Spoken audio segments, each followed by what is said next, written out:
Perkenalkan, nama saya Sofiana Ziha, NIM 017. Di sini saya akan menjelaskan tentang pengertian harga dan peran harga. Harga merupakan elemen penting dalam strategi pemasaran dan harus senantiasa dilihat dalam hubungannya. Dengan strategi pemasaran tersebut, harga berinteraksi dengan seluruh elemen lainnya dalam bauran pemasaran untuk menentukan efektivitas dari setiap elemen dan keseluruhan elemen. Tujuan yang menentukan strategi penetapan harga haruslah merupakan bagian dari tujuan yang menentukan strategi pemasaran secara keseluruhan. Oleh karena itu, tidaklah benar bila harga dipandang sebagai elemen yang mandiri dari bauran pemasaran, karena harga itu sendiri adalah elemen sentral dalam bauran pemasaran. Penetapan harga merupakan salah satu keputusan terpenting dalam pemasaran. Harga merupakan satu-satunya unsur bauran pemasaran yang mendatangkan pemasukan dan pendapatan bagi perusahaan. Sedangkan ketiga unsur lainnya, produk, distribusi, dan promosi, menyebabkan timbulnya biaya. Di samping itu, harga merupakan unsur bauran pemasaran yang bersifat fleksibel, artinya dalam diubah dengan cepat. Hak kepemilikan atau pengguna suatu barang atau jasa itu, pengertiannya ini sejalan dengan konsep pertukaran dalam pemasaran harga komponen yang berpengaruh langsung terhadap laba perusahaan. Hal ini terlihat jelas pada pemasaran berikut. Laba sama dengan pendapatan total dikurangi biaya total, atau harga per unit dikali kuantitas yang terjual dan dikurangi biaya total. Harga memiliki dua peranan utama dalam proses pengambilan keputusan para pembeli, yaitu yang pertama, peranan alokasi dari harga, yaitu fungsi harga dalam membantu para pembeli untuk memutuskan cara memperoleh manfaat atau utilitas tertinggi yang diharapkan berdasarkan daya pembelinya. Yang kedua, ada peranan informasi dari harga, yaitu fungsi harga dari mendidik konsumen mengenai faktor-faktor produk seperti kualitas. Hal ini terutama bermanfaat dalam situasi di mana pembeli mengalami kesulitan untuk menilai faktor produk atau manfaat secara objektif. Peranan harga dapat dijabarkan sebagai berikut. Yang pertama, harga yang dipilih dapat mempengaruhi langsung terhadap tingkat permintaan dan menentukan tingkat aktivitas. Yang kedua, harga jual secara langsung menentukan profitabilitas operasi. Yang ketiga, harga jual yang ditetapkan oleh perusahaan mempengaruhi persepsi umum terhadap produk atau merek pada konsumen potensial. Yang keempat, harga merupakan alat atau wahana langsung melakukan perbandingan antar produk atau merek yang saling bersaing.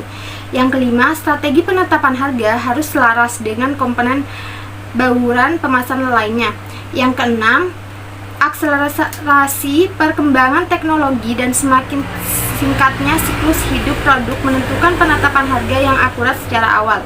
Yang ketujuh, proliferasi merek dan produk yang seringkali tanpa dibarengi memadai berimplikasi pada pentingnya harga yang tepat. Yang kedelapan, peraturan pemerintah, etika, pertimbangan sosial membatasi otonomi dan fleksibilitas perusahaan dalam menetapkan harga.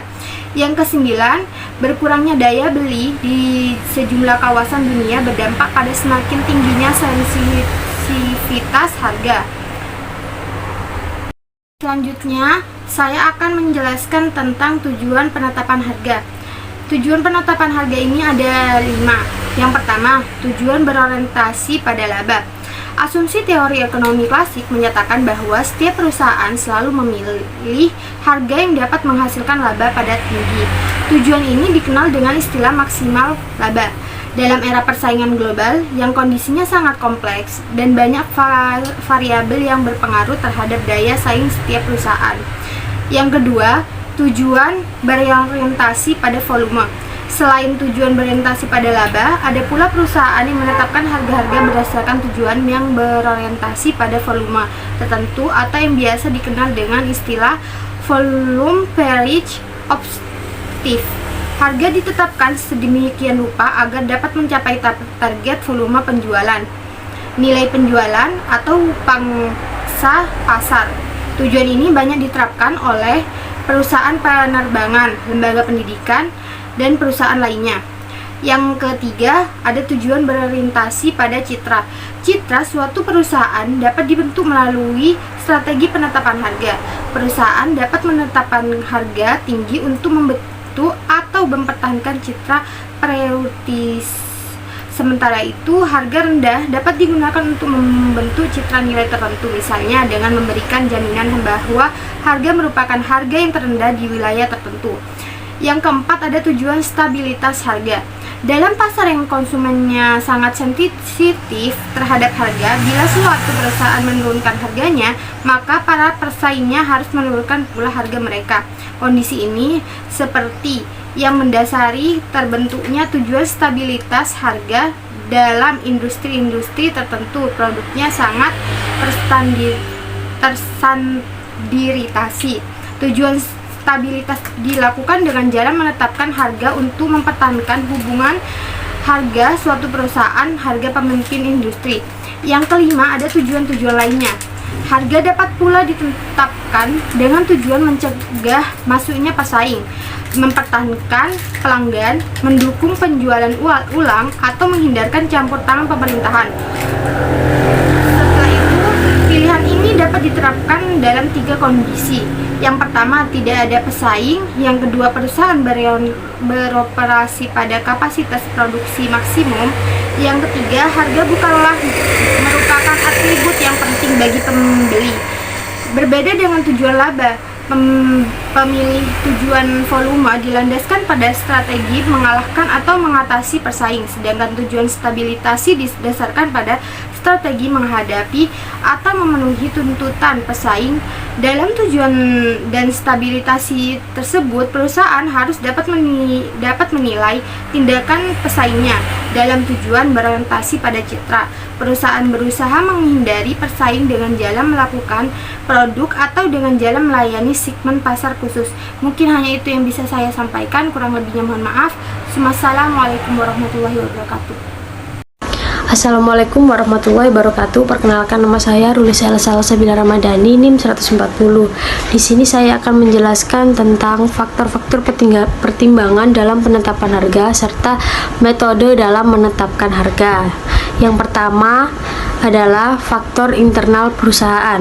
Adapun di sini tujuan, strategi, biaya, serta pertimbangan organisasi dalam faktor internal perusahaan. Yang pertama yakni tujuan pemasaran perusahaan.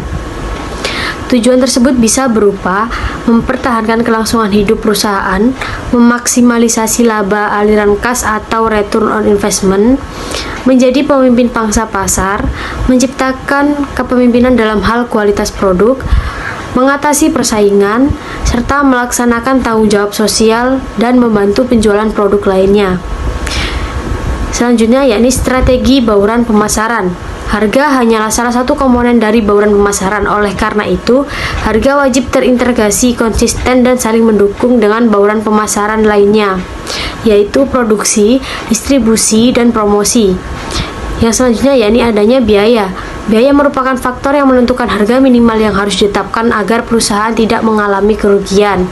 Oleh karena itu, setiap perusahaan pasti menaruh perhatian besar pada aspek struktur biaya tetap dan variabel, serta jenis-jenis biaya lainnya seperti out of pocket cash, incremental cost, opportunity cost, controllable cost, dan replacement cost.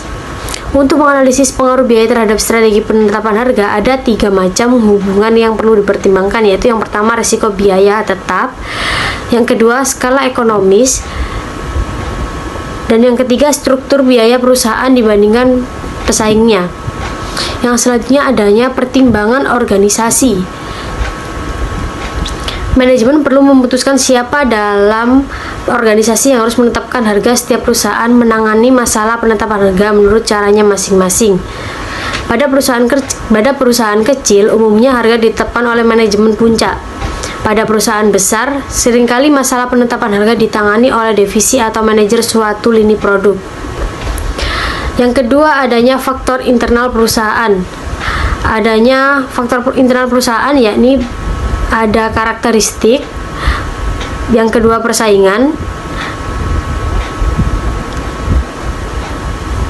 Untuk yang pertama yakni karakteristik pasar dan permintaan. Setiap perusahaan perlu memahami sifat pasar dan permintaan yang dihadapinya, apakah termasuk pasar persaingan sempurna ataupun pasar persaingan monopolistik, oligopoli atau monopoli.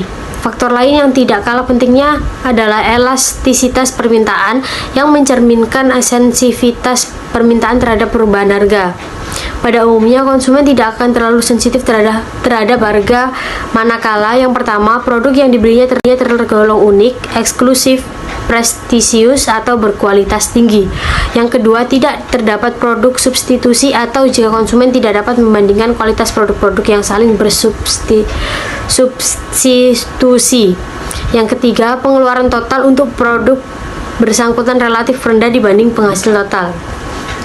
Yang selanjutnya adanya persaingan. Menurut Porter, ada 5 kekuatan pokok yang berpengaruh dalam persaingan sebuah industri. Yang pertama, jumlah perusahaan dalam industri. Yang kedua, ukuran relatif setiap anggota dalam industri. Yang ketiga, diferensiasi produk. Yang keempat, kemudahan untuk memasuki industri bersangkutan. Selanjutnya adanya unsur-unsur lingkungan eksternal lain. Selain faktor-faktor di atas, perusahaan juga perlu mempertimbangkan faktor kondisi ekonomi, kebijakan dan peraturan pemerintah, dukungan dan reaksi distributor terhadap harga, serta aspek sosial, kepedulian terhadap lingkungan. Grewal dan Levy menambahkan satu faktor pertimbangan lain yang tak kalah pentingnya, yaitu internet. Semakin banyaknya konsumen yang mencari informasi dan berbelanja secara online berdampak pada semakin sensitifnya konsumen terhadap harga. Faktor pertimbangan lain dalam penetapan harga yang harus juga dipertimbangkan dalam rangka merancang program penetapan harga antara lain. Yang pertama, lingkungan politik dan hukum, misalnya regulasi, perpajakan, dan perlindungan konsumen. Yang kedua, lingkungan internasional, diantaranya lingkungan politik, ekonomi sosial budaya, serta sumber daya alam dan teknologi dalam konteks global. Yang ketiga, unsur harga dalam program pemasaran lain, misalnya program promosi penjualan dan distribusi. Untuk pembahasan selanjutnya yakni tentang metode penetapan harga. Menurut Fandi Ciptono mengatakan bahwa secara garis besar metode penentuan harga dapat dikelompokkan menjadi 4 kategori utama. Yang pertama, metode penetapan harga berbasis permintaan. Metode ini lebih menekankan faktor-faktor yang mempengaruhi selera dan preferensi pelanggan daripada faktor-faktor seperti biaya, laba, dan persaingan.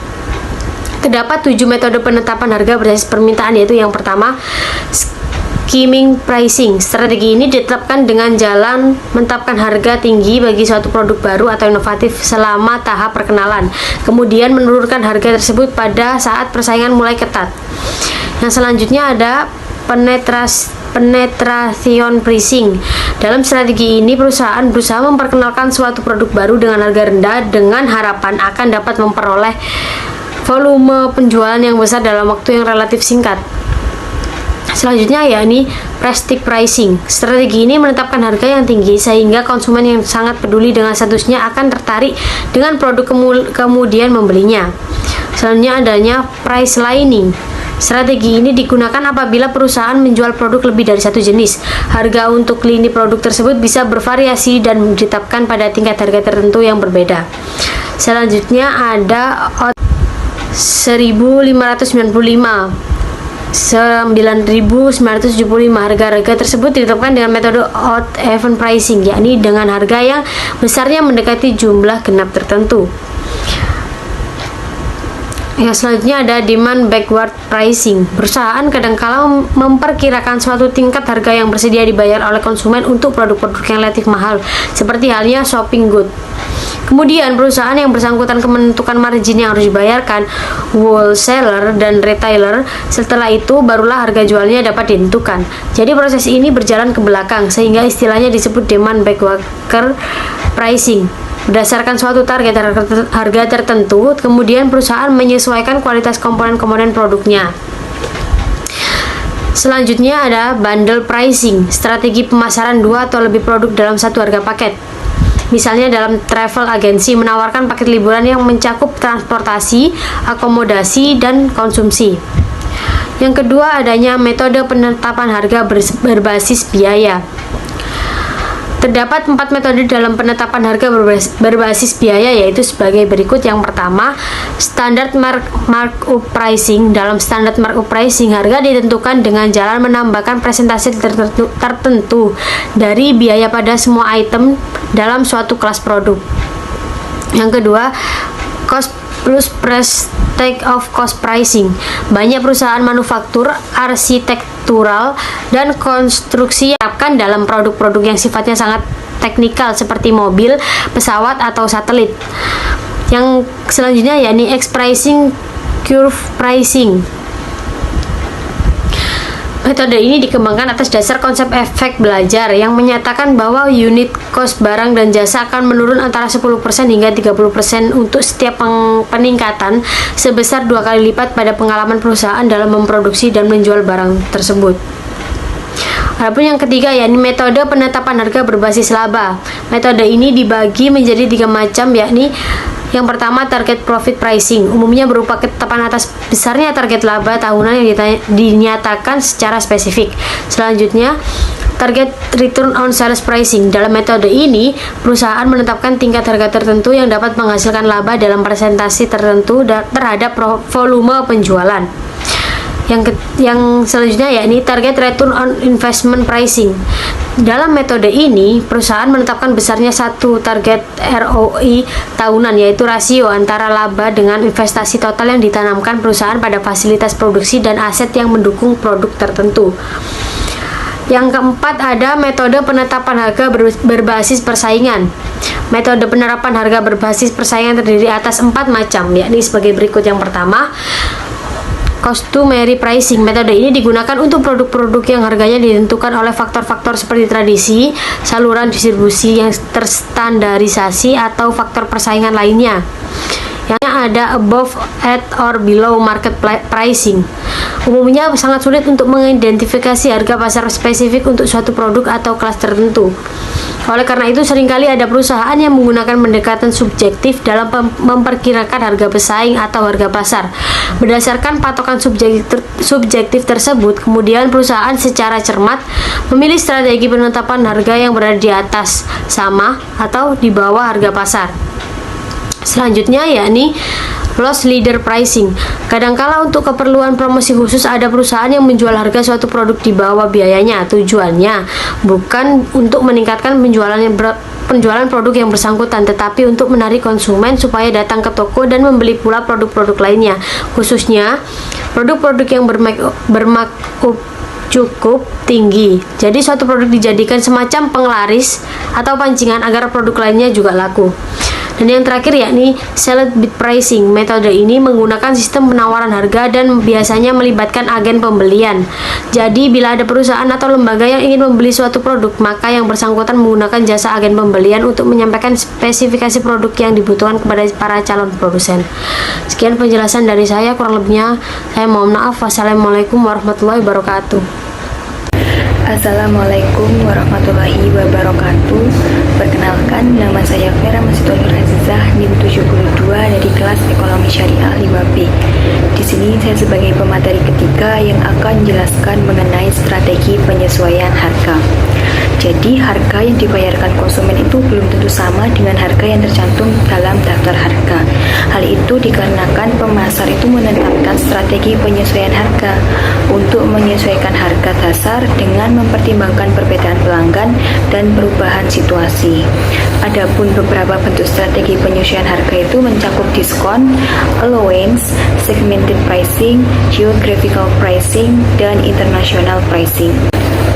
Yang pertama yaitu diskon. Jadi diskon itu merupakan potongan harga yang diberikan oleh penjual kepada pembeli sebagai penghargaan atas aktivitas-aktivitas tertentu yang dilakukan oleh pembeli. Misalnya membayar tagihan lebih cepat, membeli dalam jumlah besar, atau membeli di luar musim atau periode permintaan puncak. Dalam strategi pemasaran sendiri itu dikenal 4 bentuk diskon, yaitu yang pertama diskon kuantitas. Diskon kuantitas itu merupakan potongan harga yang diberikan untuk mendorong konsumen agar membeli dalam jumlah yang lebih banyak, sehingga meningkatkan volume penjualan secara keseluruhan. Yang kedua yaitu diskon musiman. Jadi diskon musiman itu adalah potongan harga yang diberikan kepada konsumen di luar musim atau periode permintaan puncak. Jadi diskon musiman ini digunakan untuk mendorong konsumen agar membeli produk atau jasa yang sebenarnya baru akan dibutuhkan dalam beberapa waktu mendatang. Yang ketiga yaitu diskon cash atau cash discount. Jadi dalam berbagai transaksi jual beli itu biasanya diterapkan cara pembayaran kredit. Salah satunya yaitu adanya cash discount yang merupakan potongan harga yang diberikan apabila pembeli itu membayar tunai barang-barang yang dibelinya atau membayarnya dalam jangka waktu tertentu sesuai dengan perjanjian transaksi. Yang keempat yaitu trade discount, yaitu diskon yang diberikan oleh produsen kepada para distributor yang terlibat dalam pendistribusian barang dan pelaksanaan fungsi-fungsi tertentu seperti penjualan, penyimpanan, dan record keeping. Selain dari 4 diskon tersebut, ada pula yaitu harga obral. Jadi harga obral itu seperti diskon sementara dari harga menurut daftar. Tipe diskon ini tuh bertujuan untuk mendorong pembelian secepatnya. Strategi yang kedua yaitu allowance. Jadi allowance itu merupakan pengurangan dari harga menurut daftar harga kepada pembeli karena adanya aktivitas-aktivitas tertentu yang dilakukan oleh pembeli. Adapun bentuk allowance sendiri itu ada 3, yaitu trade-in allowance. Trade-in allowance ini merupakan potongan harga yang diberikan dalam sistem tukar tambah.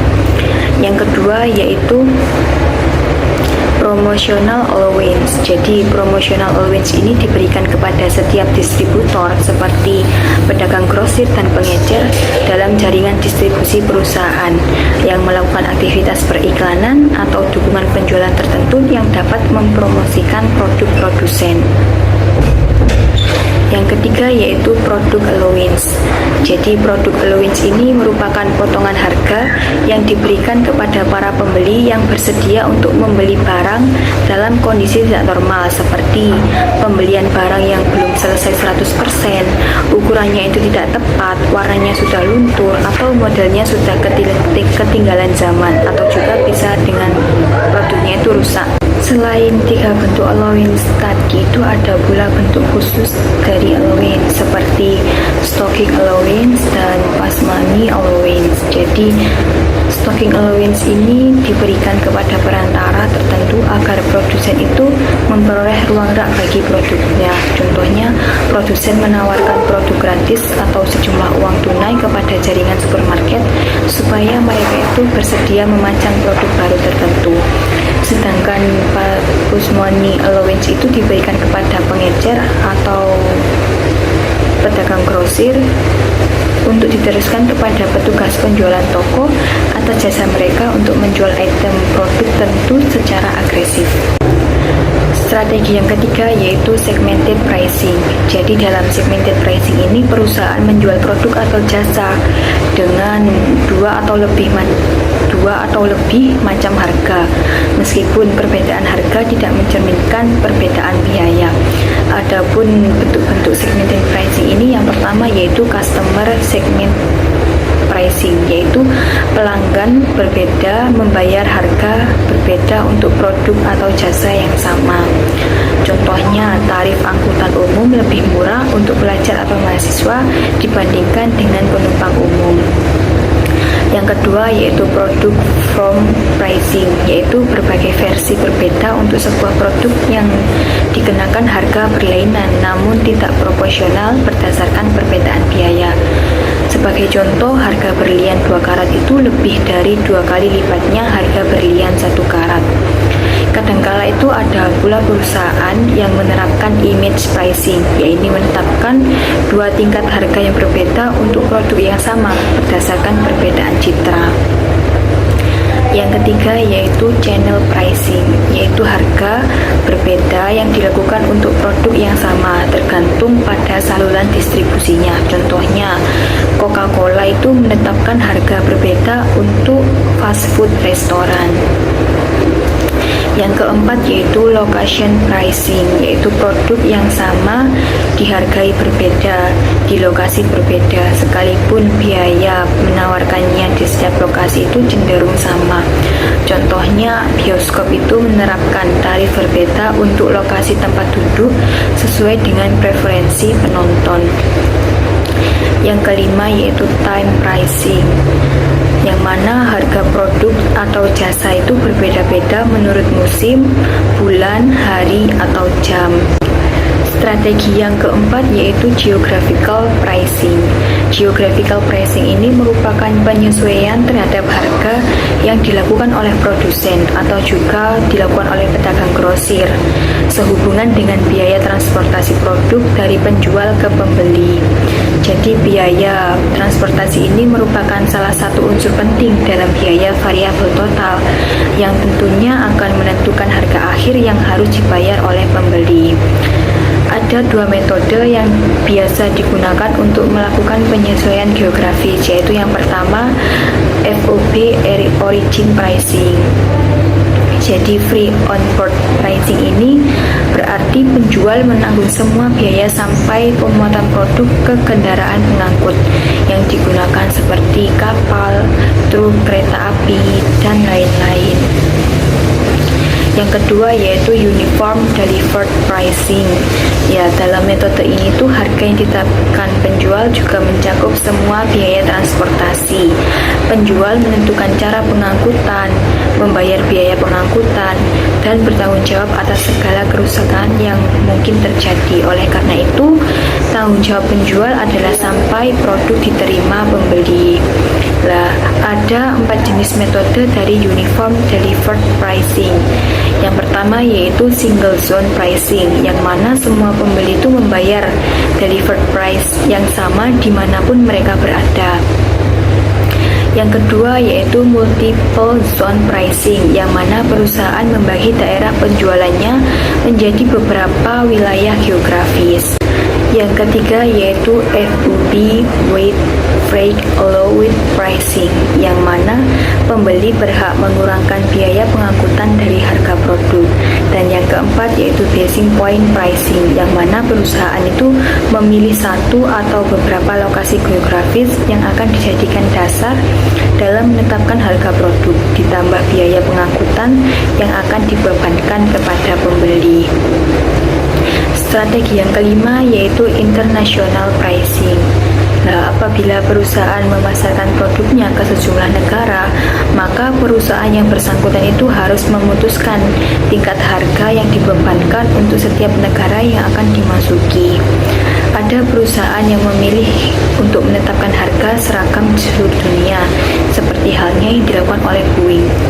Namun kebanyakan negara itu lebih memilih untuk menyesuaikan harga dengan berbagai pertimbangan seperti kondisi pasar lokal, pertimbangan biaya, situasi persaingan, hukum dan peraturan, sistem distribusi yang berlaku, persepsi dan preferensi konsumen, tarif pajak, biaya pengiriman, biaya asuransi, fluktuasi nilai tukar, dan seterusnya. Cukup sekian penjelasan yang bisa saya sampaikan. Kurang lebihnya saya mohon maaf. Wassalamualaikum warahmatullahi wabarakatuh. Assalamualaikum warahmatullahi wabarakatuh. Saya Setio Mawarani, NIM 190721100100165. Saya akan menjelaskan materi mengenai strategi penetapan harga. Penetapan harga mengandung dimensi strategi sekaligus taktikal. Secara garis besar, strategi penetapan harga dapat dikelompokkan menjadi 9 kelompok, yaitu yang pertama, strategi penetapan harga produk baru. Harga bagi produk baru harus ditetapkan secara cermat karena berpengaruh terhadap potensi pertumbuhan dan kelangsungan hidup produk bersangkutan. Secara garis besar perlu dibedakan antara produk baru inovatif dan produk baru imitatif. Strategi penetapan harga yang relevan bagi produk baru inovatif ada dua macam, yaitu skimming pricing dan penetration pricing. Dalam skimming pricing, perusahaan menetapkan harga awal yang mahal pada sebuah produk baru, sedangkan penetration pricing yang menetapkan harga awal relatif murah pada tahap awal produk life cycle. Tujuan utamanya adalah agar dapat meraih pangsa pasar yang besar dan sekaligus menghalangi masuknya para pesaing.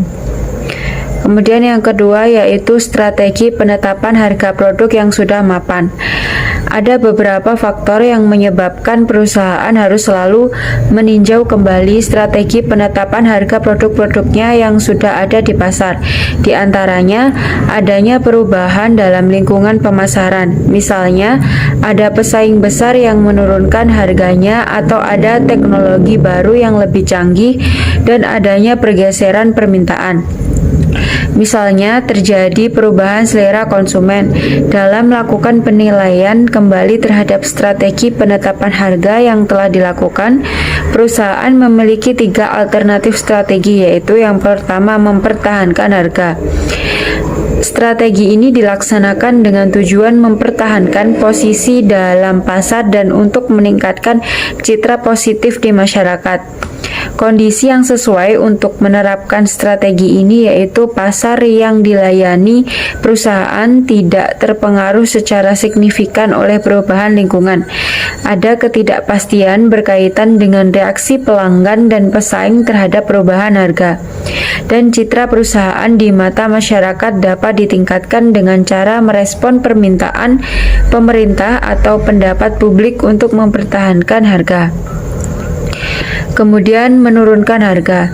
Penyebab atau alasan utama yang mendorong sebuah perusahaan perlu menurunkan harga produk-produknya yang sudah mapan adalah yang pertama, strategi defensif, di mana perusahaan memotong harga guna menghadapi persaingan yang semakin intensif. Yang kedua ada strategi ofensif, di mana perusahaan berusaha memenangkan persaingan. Kemudian yang terakhir ada respon terhadap kebutuhan pelanggan yang disebabkan oleh perubahan lingkungan. Kemudian ada menaikkan harga. Menaikkan harga produk biasanya dilakukan dengan tujuan mempertahankan profitabilitas selama periode inflasi, memanfaatkan diferensiasi produk atau tidak melakukan segmentasi pasar yang dilayani. Kemudian ada strategi fleksibilitas harga. Strategi fleksibilitas harga terdiri atas 2 macam strategi, yaitu strategi satu harga atau harga tunggal dan strategi penetapan harga fleksibel. Dalam strategi harga tunggal, perusahaan membebankan harga yang sama kepada setiap pelanggan yang membeli produk dengan kualitas dan kuantitas yang sama pada kondisi yang sama pula termasuk syarat penjualannya sama. Nah, tujuan dari strategi ini yaitu mempermudah keputusan penetapan harga dan mempertahankan goodwill, serta menjalin hubungan baik dengan semua pelanggan karena tak satupun pelanggan yang mendapatkan khusus atau dianggap lebih penting daripada pelanggan yang lain.